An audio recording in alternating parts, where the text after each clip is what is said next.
एक ज़माने की बात है, एक खूबसूरत और खुशहाल सल्तनत में बादशाह सलीम हुकूमत करता था। इसकी सल्तनत में लोग अमन और सुकून से जिंदगी गुजारते थे। बादशाह सलीम बहुत नेक और इंसाफ पसंद था।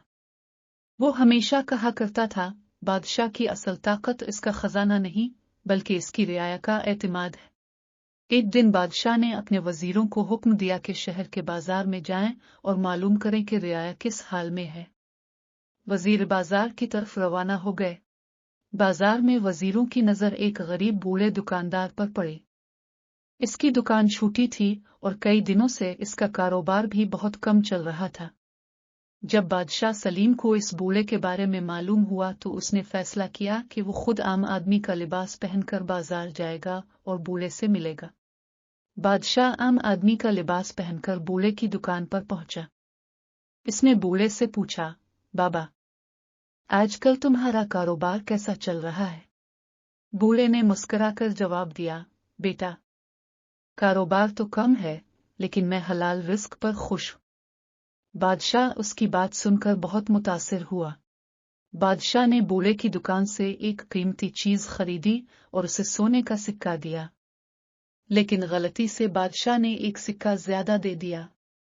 बूढ़े ने सोने का इजाफी सिक्का देखा तो फौरन बादशाह को वापस कर दिया। इसने कहा, बेटा, ये मेरी अमानत है और अमानत में खियानत करना मेरे ईमान के खिलाफ है। बूढ़े की बात सुनकर बादशाह सलीम हैरान रह गया। इसे एहसास हुआ कि यह गरीब बूढ़ा दौलत में गरीब जरूर है, लेकिन किरदार और ईमानदारी में बहुत अमीर है। अगले दिन बादशाह ने बूढ़े को अपने दरबार में बुलाया। बादशाह ने सब वजीरों के सामने इसकी ईमानदारी की तारीफ की और कहा कि इस शख्स ने मुझे एक बहुत बड़ा सबक दिया है।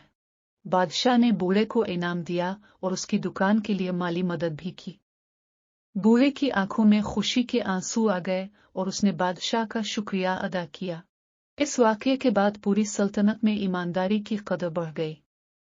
याद रखें, इंसान दौलत से नहीं बल्कि अपने किरदार और ईमानदारी से बड़ा बनता है। अगर आपको ये सबक आमोज कहानी पसंद आई हो तो वीडियो को लाइक करें और चैनल को सब्सक्राइब जरूर करें।